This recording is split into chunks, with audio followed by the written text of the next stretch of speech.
This is a Grow with the Gatchell video presented by the Jim Gatchell Memorial Museum.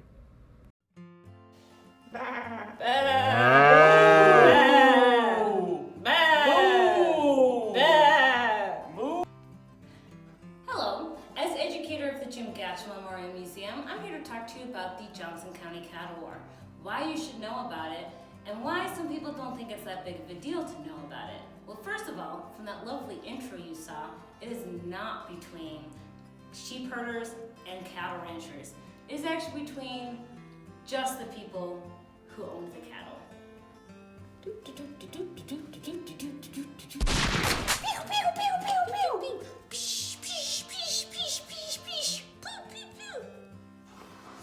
Another question that we get about the Johnson County Cattle War is, who were the two sides?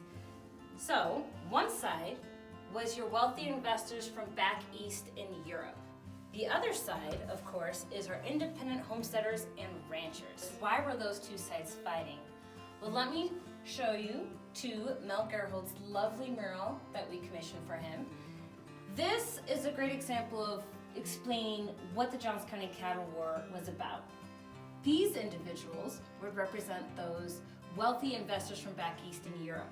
When they came to the Wyoming Territory in the 1860s and 1870s, there was a whole lot of nothing, as you can see. So they had lush grass, not a lot of houses or homes, so they could buy essentially as much cattle as they wanted, put them out on the range, feed them, see them maybe twice a year, and then round them up during the spring and fall roundups, sell them in market, and make a lot of money. So they invested a lot of the time, the money in developing the infrastructure, the markets, the politics, the laws that would eventually become Wyoming state.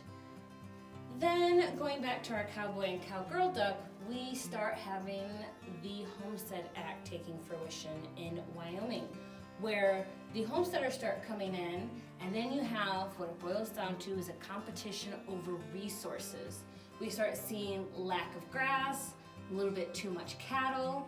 Everything culminates in the winter of 1886, where there was blizzards that were so devastating that it culminates in probably 70 to 90% of the cattle in the state dying due to lack of water and lack of grass. So fences are being put up, lack of access to land that the wealthy investors thought was rightfully theirs, and then of course not being able to show a profit within your 5 years as part of your homestead. Who is the gentleman who's outside the museum in the statue? Well, that is this gentleman actually here, Nate Champion. He, depending on which side you're on, was one of the cowboys that worked for the wealthy investors in Wyoming. Well, he was at the KC cabin down near KC during the actual events of the Johnson County Cattle War, which occurred April 5th, 1892, and ended at April 13th, 1892. The cattle barons who left from Casper were on their way to Buffalo, and they came to a decision that instead of going straight to Buffalo, they were gonna go toddle off to the KC cabin because it's just Nate Champion and Nick Ray. Well, the odds were not in their favor. Somehow, Nate Champion single-handedly held off the 48 invaders that participated during the actual events of the Johnson County Cattle War for 8 hours. And this allowed a couple of individuals who heard the noises of the gunshots get to Buffalo, spread the news about the invasion, and everything culminated at the TA Ranch, which is where the war officially ended on April 13th.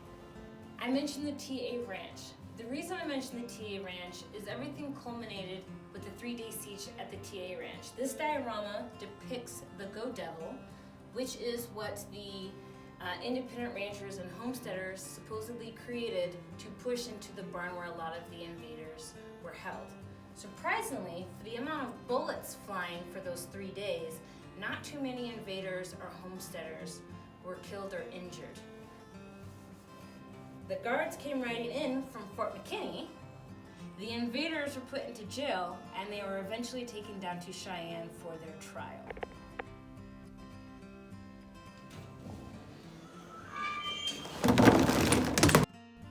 Thanks for joining us. Watch for further videos and resources to be shared. We at the Jim Gatchell Memorial Museum hope to alleviate some boredom, share some history, and maybe even share a laugh. As the world grapples with some scary stuff, know that we are in this together and that we museum nerds send you our love.